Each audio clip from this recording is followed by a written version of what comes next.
Hello बच्चों, 10th class का छठा लेसन चल रहा है बच्चों साइंस का, जिसका नाम है रासायनिक अभिक्रियाएं एवं उत्प्रेरक। इस लेसन का आज एपिसोड नंबर है 9।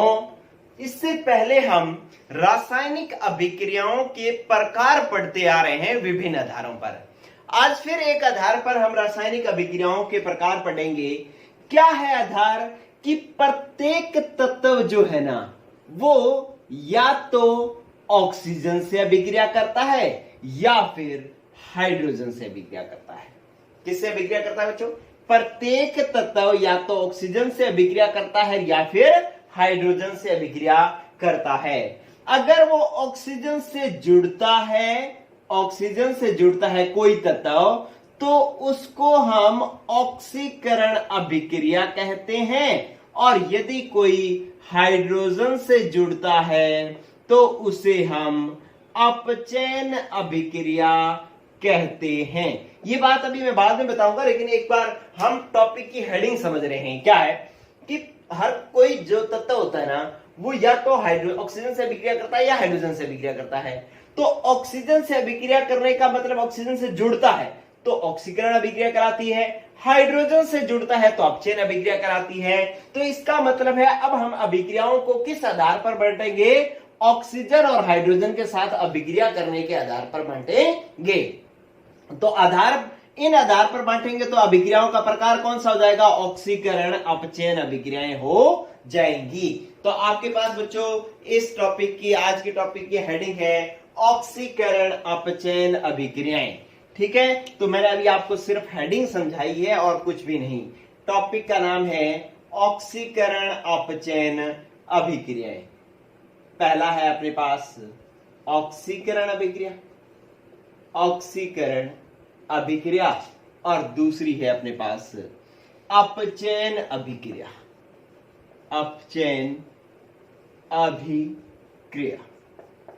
तो आपके पास दो प्रकार की अभिक्रिया होंगी बच्चों, ऑक्सीकरण है अपचयन अभिक्रिया। किस आधार पर बांटा गया है? ऑक्सीजन या हाइड्रोजन के साथ अभिक्रिया करने के आधार पर बांटा गया है।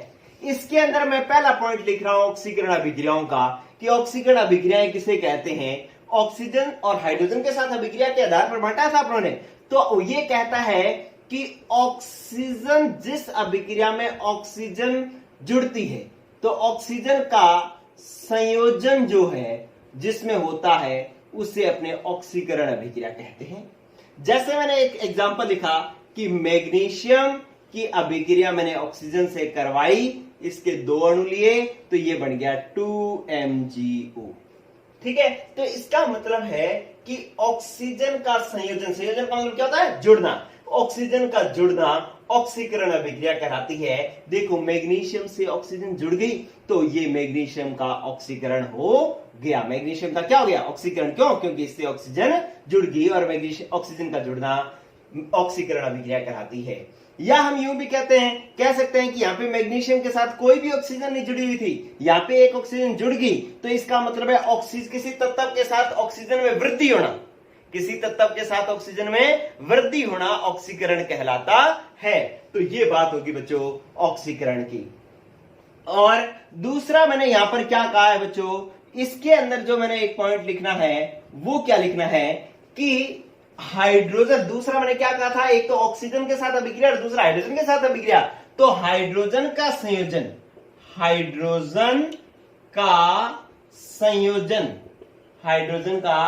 संयोजन जो है वो हमारे पास अपचयन अभिक्रिया कहलाती है। कौन सी अभिक्रिया कहलाती है बच्चों? अपचयन अभिक्रिया कहलाती है। क्या? हाइड्रोजन का संयोजन। जैसे मैंने ऐसे लिखा कि यहां पर एक अभिक्रिया लिखी CH2 डबल बॉन्ड CH2, इसको हम एथीन कहते होते हैं बच्चों। क्यों? क्योंकि कार्बन और कार्बन के बीच में द्विबंध है। और इसके साथ में अगर H2 की अभिक्रिया करवाऊं, किसकी उपस्थिति में? निकल की उपस्थिति में, तो इन 2 H में से एक H यहां जुड़ जाएगा, एक H यहां जुड़ जाएगा। तो ये CH2 था, एक H जुड़ जाएगा तो क्या हो जाएगा? CH3। ये CH2 था, एक H जुड़ जाएगा तो क्या हो जाएगा? CH3। तो इसका मतलब इसके क्या हुआ है? हाइड्रोजन जुड़ी है तो इसका क्या हुआ है बच्चों? अपचयन। तो हाइड्रोजन का जुड़ना या हाइड्रोजन में वृद्धि होना, यहां 2-2 थे अब 3-3 है, हाइड्रोजन में वृद्धि होना क्या कहलाता है? अपचयन अभिक्रिया कहलाती है। ठीक है, यहां पर मैंने खाली जगह छोड़ी, यहां पर मैंने खाली जगह छोड़ी। इसका मतलब क्या है कि यहां पे मैं भूल गया, क्या आएगा, भूला नहीं हूं बच्चों, मेरे को टॉपिक सिस्टमेटिक बनाना है, इसलिए अब मैंने इसका यहां 1 नंबर पॉइंट लिखना है। अगर ऑक्सीजन का जुड़ना ऑक्सीकरण है तो ऑक्सीजन का निकलना अपचयन होगा ना। अरे ऑक्सीजन का जुड़ना क्या है, ऑक्सीकरण, तो ऑक्सीजन का निकलना क्या होगा, अपचयन। तो मैं यहां पर लिख रहा हूं ऑक्सीजन का निष्कासन, ऑक्सीजन का निष्कासन जो है, निष्कासन वो अपचयन अभिक्रिया होती है। ठीक है, अब ऑक्सीजन का निष्कासन कौन सी अभिक्रिया है जिसमें ऑक्सीजन का निष्कासन हो, जैसे मैंने लिखा, एक एग्जांपल लिखा कि जिंक ऑक्साइड था आपके पास, जिंक के साथ ऑक्सीजन जुड़ी हुई थी, इसको मैंने कार्बन के साथ गर्म किया तो ये ऑक्सीजन जो है वो कार्बन के साथ चलेगी, ये बन गया CO और Zn हो गया अकेला। Zn क्या हो गया, अकेला।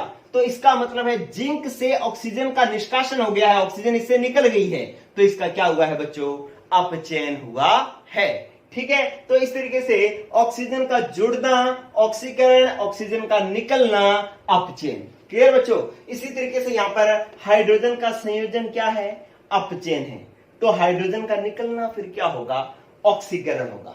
क्लियर। तो यहां पर मैं दूसरा पॉइंट लिख रहा हूं कि हाइड्रोजन का निष्कासन जो है वो कौन सी अभिक्रिया होती है बच्चों, कौन सी अभिक्रिया होगी, ऑक्सीकरण अभिक्रिया होगी, और हाइड्रोजन का जुड़ना क्या होगी, अपचयन अभिक्रिया। हाइड्रोजन के निष्कासन का एक उदाहरण लिख रहा हूं मैं, जैसे मैंने लिखा CH3 CH2OH। ठीक है, ये हमारे पास एथिल एल्कोहल है, क्या है, एथिल एल्कोहल। अब इसके साथ क्या हो कि यहां से एक H और यहां से एक H निकल जाए, अगर यहां से 2 हाइड्रोजन निकल जाए, कहां से, एक तो ये वाला हाइड्रोजन और इस CH2 में से एक हाइड्रोजन, तो H2 निकल जाएगा, बच क्या गया देखो, CH3 फिर C। अब H2 था, एक H निकल गया तो क्या बच गया, एक H बच गया। यहां पे OH में से H निकल गया तो क्या बचा, O। ठीक है, इसको हम कहते हैं एथेनेल। क्या कहते हैं, एथेनेल। अगले चैप्टर में अपने सीखेंगे, इसको एथेनेल कहते हैं, ये एथिल एल्कोहल है। तो एथिल एल्कोहल में से हाइड्रोजन निकल गई और एथेनेल बन गया, तो ये कौन सी अभिक्रिया है बच्चों, अपचयन अभिक्रिया है, क्योंकि हाइड्रोजन का क्या हो रहा है, निष्कासन हो रहा है। क्लियर बच्चों। तो इस तरीके से अपनों ने देखा कि हाइड्रोजन का संयोजन ऑक्सीकरण, हाइड्रोजन का निष्कासन अपचयन, सॉरी, ऑक्सीजन का संयोजन ऑक्सीकरण, ऑक्सीजन का निष्कासन अपचयन, हाइड्रोजन का निष्कासन ऑक्सीकरण और हाइड्रोजन का संयोजन अपचयन। क्लियर बच्चों। तो इतनी बात हमने सीख ली। अब क्या हुआ कि हर तत्व सिर्फ ऑक्सीजन और सिर्फ हाइड्रोजन से तो जुड़ता नहीं, और तत्वों से भी तो जुड़ता है। इस आधार पर हमने इसकी और परिभाषा बढ़ाई है। क्या बढ़ाई है, पहले मैं ऑक्सीजन की थोड़ी सी बात यहां पर समझाता हूं, बेसिक बात। इधर देखो ऑक्सीजन की, ऑक्सीजन O-2 होता है। ऑक्सीजन पर आवेश कितना होता है, थोड़ी सी बेसिक बात समझा रहा हूं, बेसिक साइंस समझा रहा हूं, इधर 10वीं वाले सीखें क्या कि ऑक्सीजन पर कौन सा आवेश बच्चों, -2 आवेश। माइनस जिस पर आवेश होगा उसको हम ऋण विद्युतीय तत्व कहेंगे। कौन सा तत्व कहेंगे, ऋण विद्युतीय तत्व कहेंगे। ठीक है, तो जितने भी माइनस वाले होंगे वो सारे के सारे ऋण विद्युतीय तत्व होंगे। ठीक है, अगर ऑक्सीजन का संयोजन ऑक्सीकरण है तो ऑक्सीजन ऋण विद्युतीय तत्व होता है, तो हम यूं भी तो कह सकते हैं ऋण विद्युतीय तत्व का संयोजन भी ऑक्सीकरण ही होगा। क्या ये बात समझ में आ रही है आपको कि ऑक्सीजन क्या होता है, ऋण विद्युतीय तत्व होता है। अगर मैं कह दूं ऑक्सीजन का संयोजन ऑक्सीकरण अभिक्रिया है या ऋण विद्युतीय तत्वों का संयोजन ऑक्सीकरण अभिक्रिया, बात एक ही है। गौर करना बच्चों कि इसको मैं लिख रहा हूं कि यहां पर मैंने लिखा कि इधर देखो, मैंने लिखा ऋण विद्युतीय तत्व का संयोजन, ये भी ऑक्सीकरण अभिक्रिया होगी। तो तीसरा पॉइंट आ गया आपके पास, ऋण विद्युतीय तत्वों का संयोजन जो है वो आपके पास ऑक्सीकरण अभिक्रिया है। अब ऋण विद्युतीय तत्व का संयोजन ऑक्सीकरण अभिक्रिया है, तो इसका एग्जाम्पल क्या होगा, इसका एग्जाम्पल है जैसे मैंने लिखा Mg के साथ अगर Cl2 जोड़ दूं तो ये बन जाएगा MgCl2। MgCl2। अब Cl पर कौन सा आवेश होता है बच्चों? माइनस आवेश होता है। Cl क्या होता है? Cl माइनस होता है। इसका मतलब Cl की माइनस क्या है? ऋण विद्युतीय तत्व है। तो देखो ऋण विद्युतीय तत्व जो है Cl माइनस जो है इस Mg के साथ जुड़ रहा है। यहां पे पहले इसके साथ कोई ऋण विद्युतीय तत्व नहीं था, अब दो जुड़ गए तो ऋण विद्युतीय तत्वों का संयोजन हुआ है। तो यह अभिक्रिया कौन सी होगी? ऑक्सीकरण अभिक्रिया होगी। ये तीसरा पॉइंट हो गया।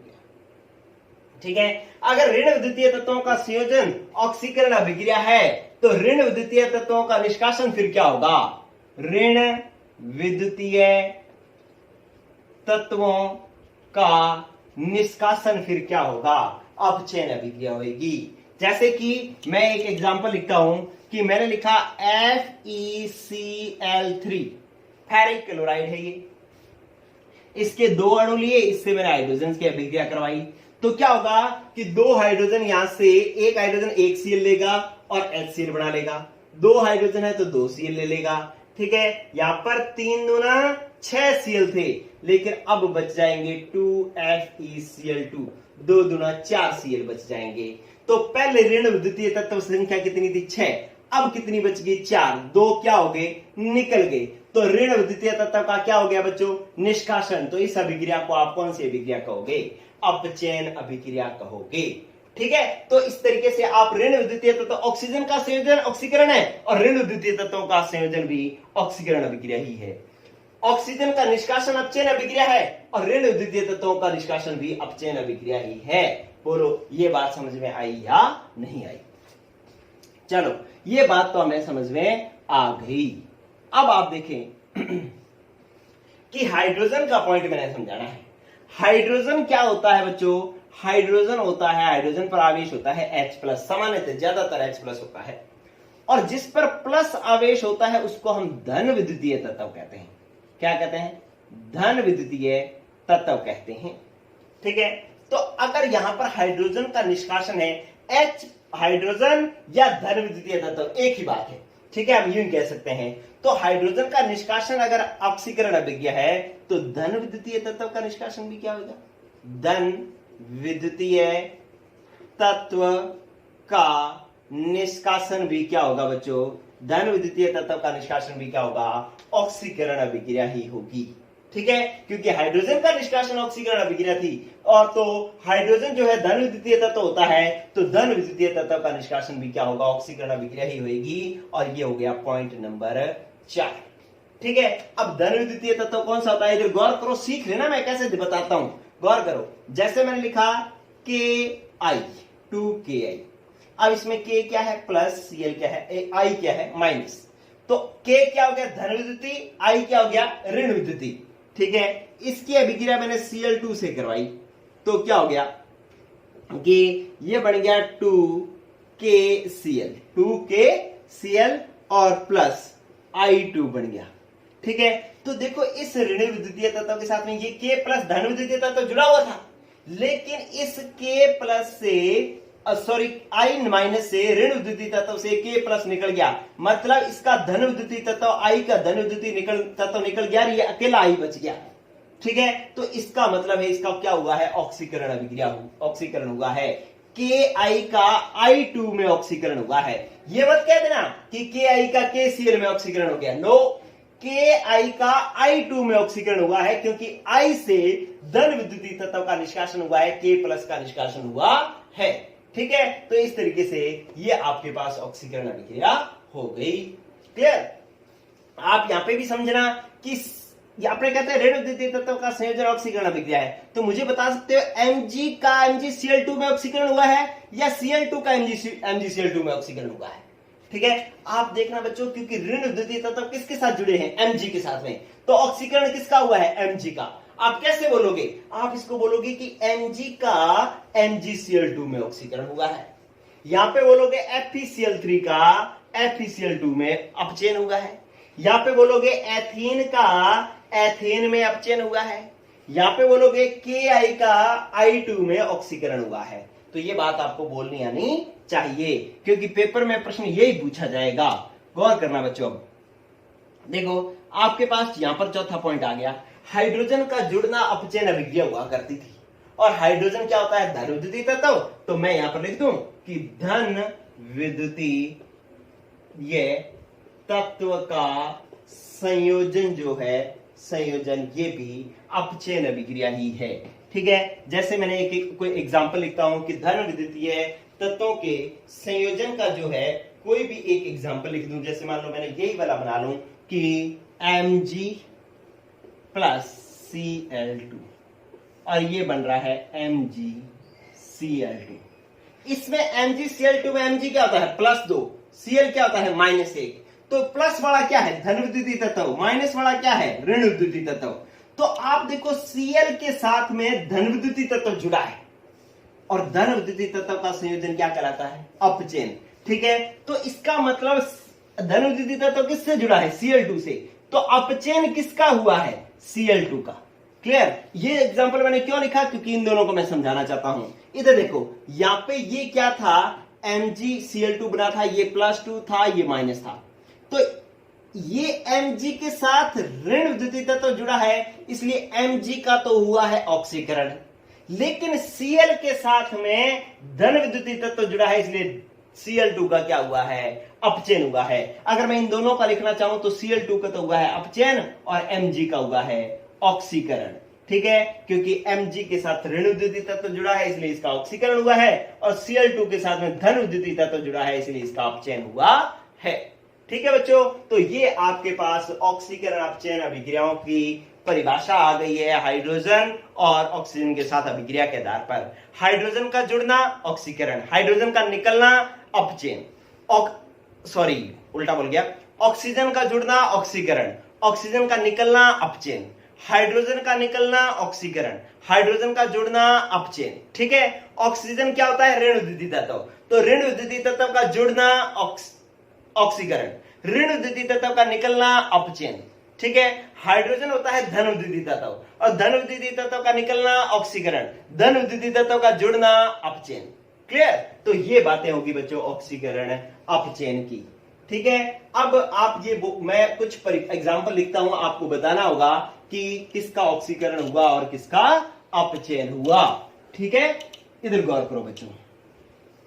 जैसे मैंने एक एग्जांपल लिखा है कि KClO3, इसका नाम होता है पोटेशियम क्लोरेट, इसको गर्म करो तो ये टूटता है 2KCl और 3O2 में। तो बताओ इस KClO3 का ऑक्सीकरण हुआ या अपचयन, बताओ बच्चों फटाफट बताओ। बच्चों क्या हो रहा है आपने सोच लिया? ठीक है बच्चों, अब मेरा सुनो आप क्या कह रहा है। KClO3 टूट रहा है KCl + 3O2 में, इसका मतलब KClO3 से ऑक्सीजन निकल रही है, ऑक्सीजन निकल रही है तो इसका क्या हो रहा है बच्चों, ऑक्सीजन का निकलना क्या कहलाता है अपचयन कहलाता है। इसका मतलब इसका क्या हो रहा है अपचयन हो रहा है। अगर आपसे पेपर में पूछे तो KClO3 का क्या हुआ अपचयन, किस में हुआ KCl में। ठीक है, आप कहोगे KClO3 का KCl में अपचयन हो गया है, क्यों, क्योंकि इससे ऑक्सीजन निकल गई है।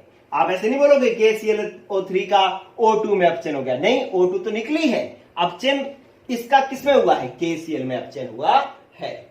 चलो बच्चों नेक्स्ट, मैंने कहा SnCl2 था मेरे पास, SnCl2, इसकी मैंने Cl2 से विक्रिया करवाई, ये बन गया SnCl4। फटाफट बता दो बच्चों कि क्या हुआ ऑक्सीकरण या अपचयन। SnCl2 का बताओगे कि ऑक्सीकरण हुआ या अपचयन हुआ। ठीक है, तो आपने सोच लिया होगा, चलो मैं बताता हूं।